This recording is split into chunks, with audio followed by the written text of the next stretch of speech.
All right, guys, what's going on? It's Jack, and welcome back to another video. And my goodness, where to begin? We're going to be talking about aim assist in this video. We're going to be talking about aim assist in XDefiant, whether or not you feel it's too strong, whether it's too weak, whether it's perfect right in the middle.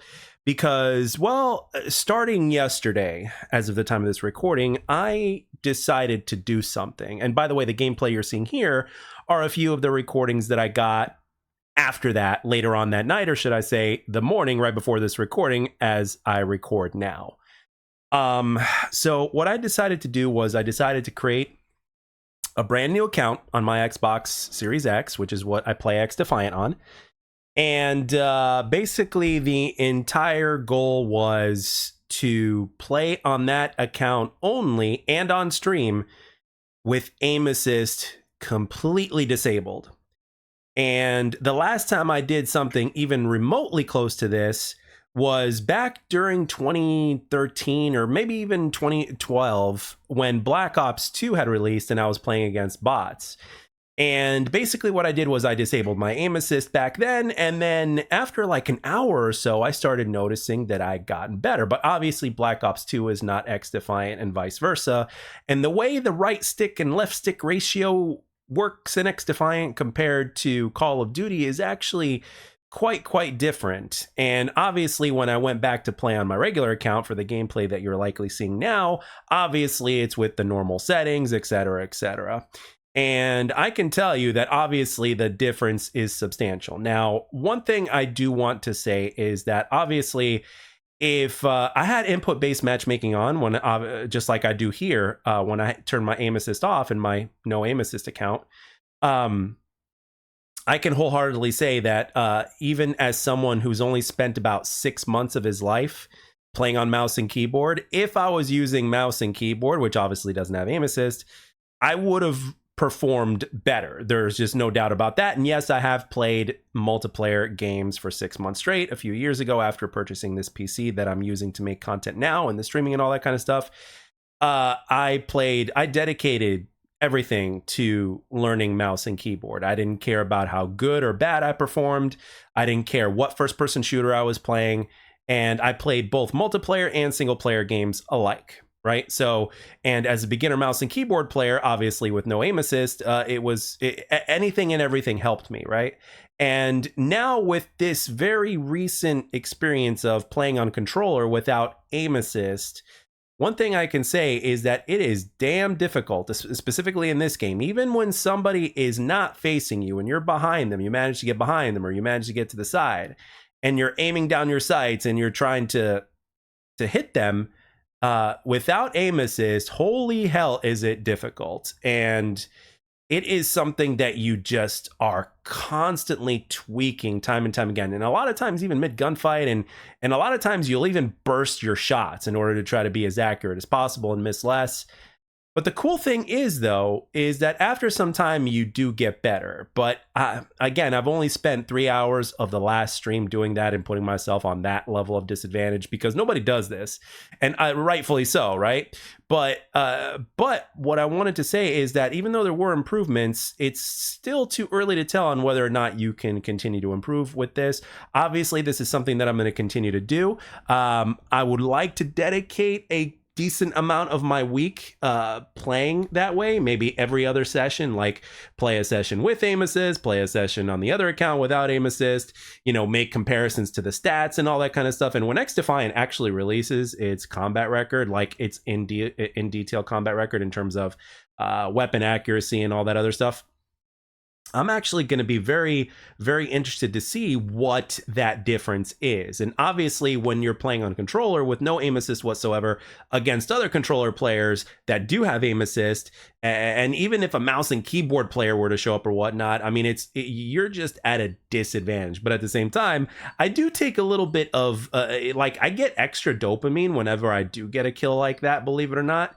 But another thing that I will say is that I kind of get a little bit of pleasure out of it because, well, not even PC players can talk shit to me or a player that's basically doing what I'm doing, right? But this is the type of game to where it feels like, in terms of the left stick, right stick ratio and how it all works and everything like that, It is, I can't explain it. It's quite different than any other game that I've ever played without aim assist. And there were a couple times where I briefly played other games without aim assist when playing against bots. And the way this game particularly works is just very different. It's like, even when you play the game with your aim assist on, it seems like, especially with certain types of weapons or in certain scenarios, like when you're above a target and you're trying to adjust with your right stick to aim down or whatnot because you're in an elevated position, and how the aim assist is different or it just doesn't work or whatnot. It's like, it's kind of like you just have no control when it comes to, especially with like the M16, for instance. The M16 is, even when you have your aim assist on, you can't really rely on right stick control all that much. It's, the vast majority of it is left stick, and thankfully, thanks to Halo Infinite, I'm very familiar with that. But I'm not gonna lie, guys. If we were in a perfect world, and there were no cheats and people weren't cheating out there, and we could all play on the same input and everything like that, I would really love to know what it is like for every single player out there, from your the most casual of the casual to the pro player, right? And everybody in between. I really would like to see what that difference in skill gap with the aiming would be if everybody didn't have aim assist on controller. Now, obviously with mouse and keyboard, it would be a different thing. Like, as a matter of fact, I'm going to just tell it to you guys straight. First person shooters were originally designed for PC, for computers, right? So they were originally designed around mouse and keyboard. And then obviously they introduced things like aim assist. And then of course Halo did their thing, among other things. And things changed to kind of cater to the controller players, obviously, because it was a different input method. So they had to come up with something, right? But in my mind, I keep on thinking to myself, what if aim assist just was not invented?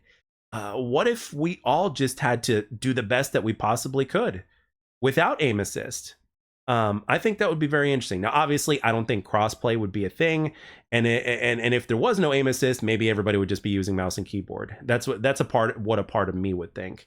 But I also want to ask you guys, as far as XDefiant is concerned, okay? I don't want to make comparisons to Call of Duty. I don't want to make comparisons to Halo. I don't want to make comparisons or whatnot. We're just talking strictly XDefiant here, right? What do you guys think about the aim assist with XDefiant? Do you guys think it's too strong? Do you think it's too weak? Do you think it needs to be dialed down? You think it needs to be buffed up? You think there need to be changes implemented or something like that?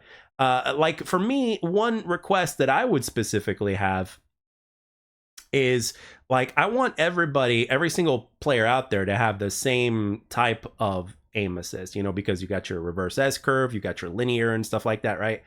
I mean, if you really want to be on an even playing field, you gotta have the same. I mean, there were no aim assist settings in the past, right? So if you think about it, when you look at, for instance, the classic Call of Duty games, to where there were no different aim assist settings with the reverse S curve and the linear and the standard and all that kind of stuff, and numbers that indicate what your aim assist should be at or whatnot, before things got too confusing with the settings and before all these other things you had to worry about that they implemented in there. It's like, it really was a more even playing field in the past. Aim assist in video games in the past, depending on which game you played, was weaker than a lot of the games today. Again, it's all game dependent as well, because there's some games that actually have changed over time. They used to have really strong aim assist, and then now it's weaker or whatnot. I remember my best friend was telling me, like, when they played the Halo 3 beta before Halo 3 released back in 2007 on the Xbox 360, one of the things that they told me before I had gotten my hands on it on the drive on the way over to his house to play it, he told me that the aim was not as sticky, or the aim wasn't sticky. It was different, right? They changed the aim assist in Halo 3 in comparison to Halo 2, because in Halo 2 it was a lot stickier, and in Halo 3 it wasn't as sticky. It was a noticeable difference that he noticed, and we played a lot of Halo back in the day, right? During those times, Halo was the main game for pretty much everybody until at least 2009, when Modern Warfare 2 just kind of blew up. Not everybody, there were a good amount of people that played COD 4, no doubt about it. But for people that were so deep into Halo like myself, I just didn't know about it. As a matter of fact, I don't even think my friends did either. But then the word spread around Modern Warfare 2 and et cetera, and we all know what happened then. But but again, back in the day, it just seems like it was a completely different beast than what it is now. And I find myself being very, very interested in terms of not only how things will turn up as I continue to experiment with this personally, and as I put myself through this type of endeavor on stream, which unfortunately, I'm very sorry, makes streams a lot more boring because the gameplay sucks. And I also find myself kind of dialed in to concentrate even more to try to shoot down my targets. But it's also at the same time very appealing in terms of what it could possibly do for me and improve my aiming skills, regardless of the fact that I've been playing these kind of games for as long as I have. And it's definitely one of those things to where once you get to a certain point, you like to experiment with things and you'd like to see how things work out, really. And when the combat record gets released and all that kind of stuff, I really am interested in terms of just the difference in accuracy, because I will say that even though XDefiant's aim assist appears to be weaker than some other shooters out there, and I know I said earlier that I didn't want to make comparisons, but I had to say this part. Even though it seems to be weaker and different, that's another thing. It's also different in terms of how it works specifically with XDefiant.